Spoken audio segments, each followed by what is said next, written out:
प्रधानमंत्री, मुख्यमंत्री और मंत्रियों को पद से हटाने के प्रावधान वाले संविधान संशोधन विधेयक के समर्थन में शामली जनपद के कांधला क्षेत्र के गांव कनियान में एक बड़ी जनसभा का आयोजन हुआ।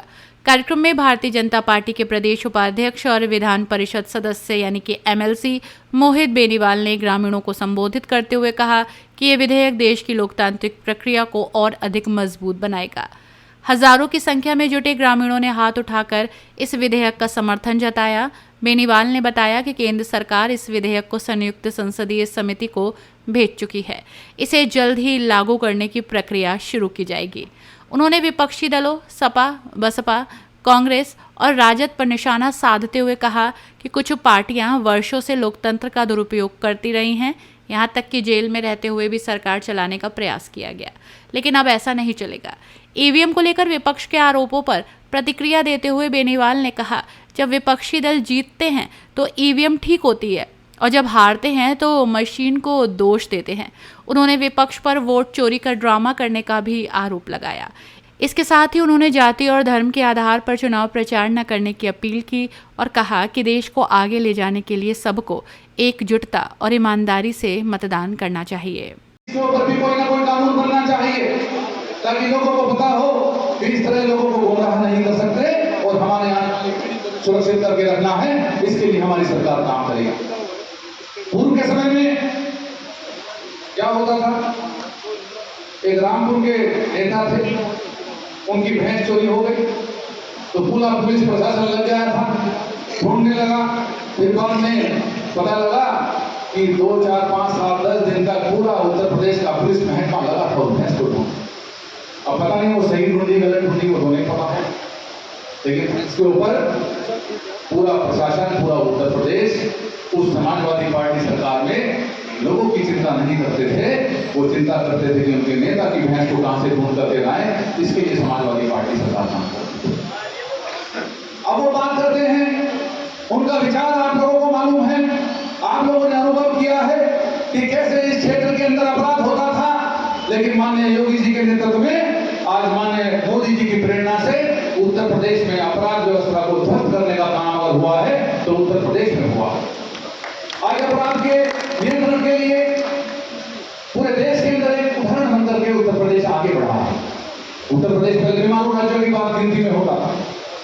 दिल्ली के अंदर कोई यहाँ का बालक जाता था तो कहां से आया, तो शामली जिले से आया। पुरानी बात बता रहा हूँ, 14 से पहले की। तो जाने के बाद वो गया था किराए पे मकान किसी के पास पहुंचा, तो जैसे उसने जिले का नाम बताया, कहते हैं खाली नहीं है तो घर गया।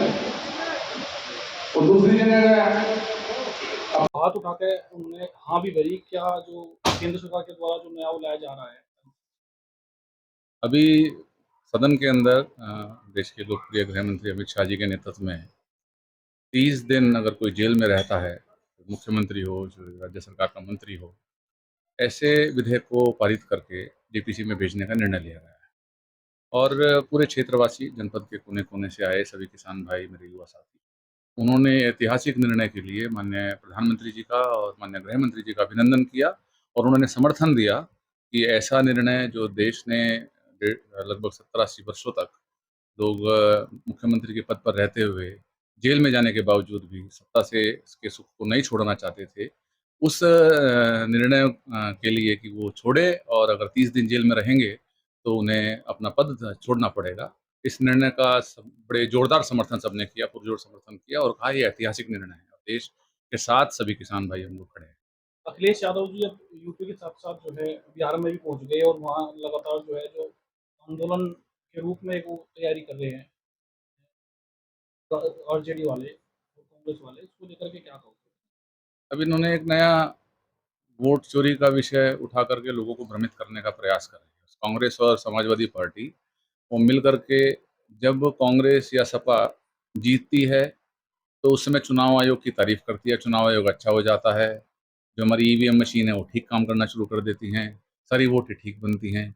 जब वो चुनाव हारने लगती हैं तो वो ईवीएम मशीन पर भी सवालिया निशान लगाते हैं और वोट चोरी का नया भ्रम पैदा करने का लोग प्रयास करते हैं। लोकसभा में चुनाव में आया, उत्तर प्रदेश में कुछ सीटें उन्होंने जीती हैं और जहाँ जहाँ जीती वहाँ वोट ठीक हुई, वहाँ ईवीएम मशीन ठीक काम कर गई और जहाँ भारतीय जनता पार्टी जीती वहाँ उनका प्रश्न चल लगा है। ये लोगों को भ्रमित करने का काम है और लोकतंत्र के अंदर उनको आस्था रखनी चाहिए, लोगों को बहकाना नहीं चाहिए और जाति और धर्म के भेदभाव के आधार पर चुनाव लड़ने की प्रक्रिया को बंद करना चाहिए। अपनी राय हमें कमेंट में ज़रूर बताएं और ऐसे ही लेटेस्ट अपडेट्स के लिए हमारे चैनल रॉयल बुलेटिन को लाइक, शेयर और सब्सक्राइब करना ना भूलें।